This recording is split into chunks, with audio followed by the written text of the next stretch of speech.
Salom do'stlar, bu Aleksandr Tkachenko va bu videoda men sizga matritsa qanday ishlashini ko'rsataman. Ya'ni bugun biz global katta matritsa haqida gaplashamiz. Bu holda bu yerdagi misol faqat 5 avlod uchun, ammo bu matritsa mutlaqo istalgan uzunlikda bo'lishi mumkin.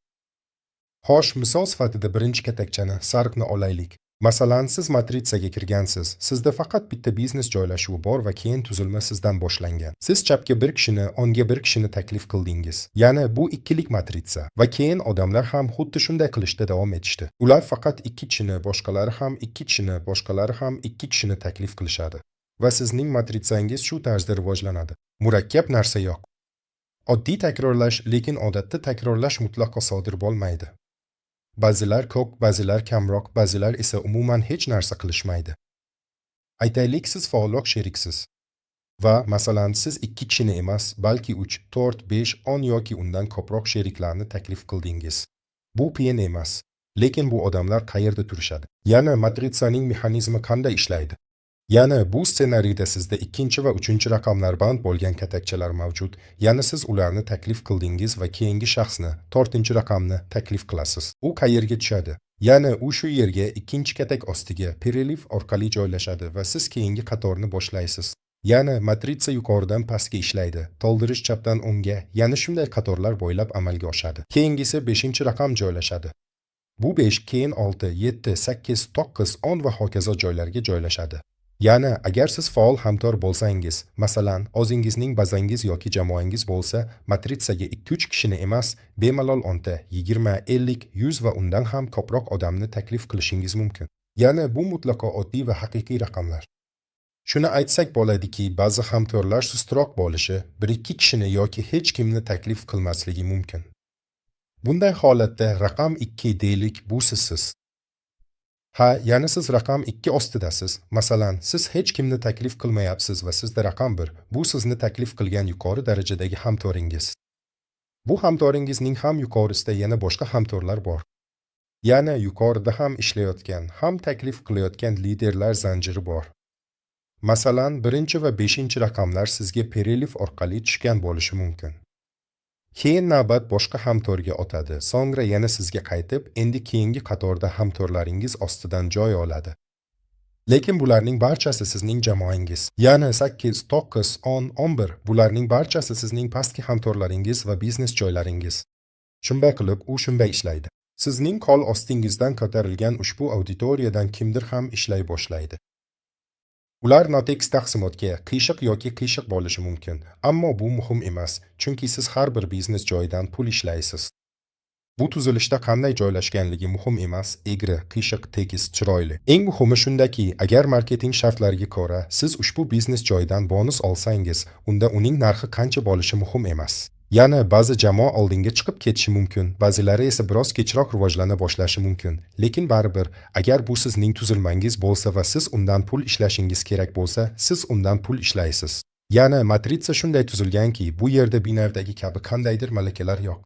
Ya'ni siz faol rivojlansangiz ham, faol bo'lmasangiz ham, agar sizning id raqamingiz ostiga, masalan, 1-raqam ostiga ro'yxatdan o'tishlar tushsa, ya'ni 2, 3 va hokazo raqamlar.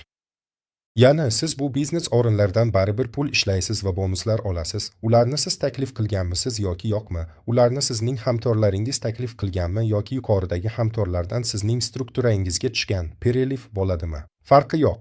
Ya'ni qaysi yo'l bilan bo'lmasin, agar biror joy sizning strukturangizga tushgan bo'lsa, siz o'sha joydan daromad olasiz. Shunga ko'ra, sheriklaringiz sizdan toshib ketishi yoki bo'lmasligi mumkin. Bu muhim emas. Ya'ni agar bu uya, bu biznes joyi shu tuzilmada tashkil etilgan bo'lsa, unda sherigingiz pul topadi, siz ham pul topasiz. Yana bir misol.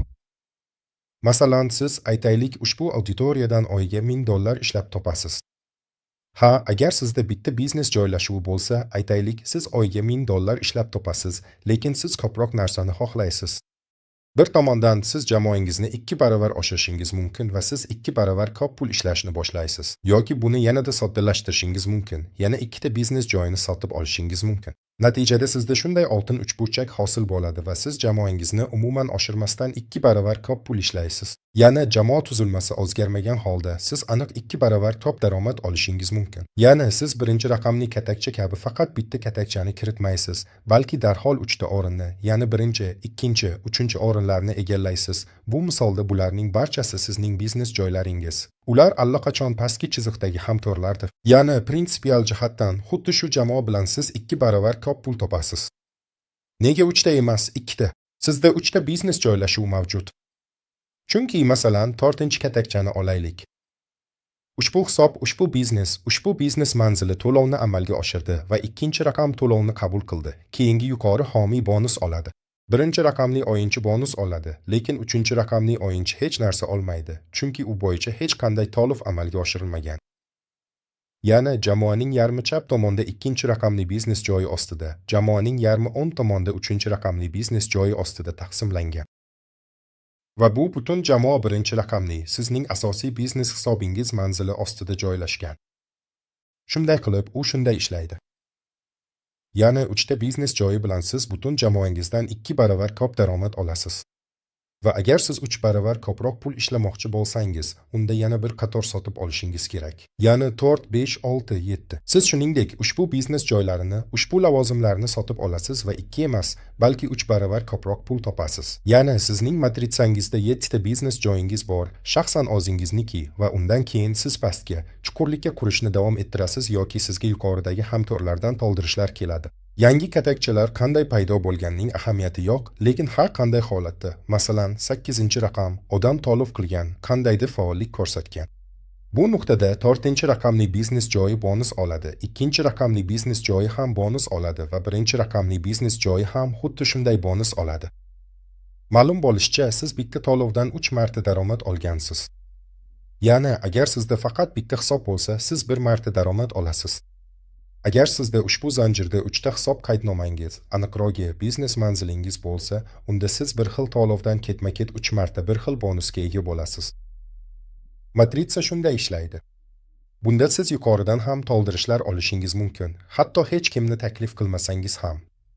Lekin baribir, agar siz to'ldirish olsangiz, to'lov amalga oshirilsa, siz bu to'lovdan xuddi o'zingiz taklif qilgan hamkoringizdan olganingiz kabi daromad olasiz, masalan.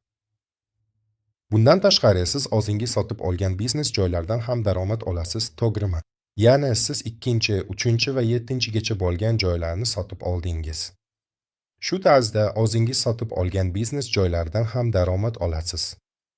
Ha, bu moliyaviy jihatdan unchalik foydali bo'lmasligi mumkin, lekin bu avvalo ostingizdagi bir xil jamoa bilan 2 yoki 3 baravar ko'proq daromad olish uchun juda foydalidir.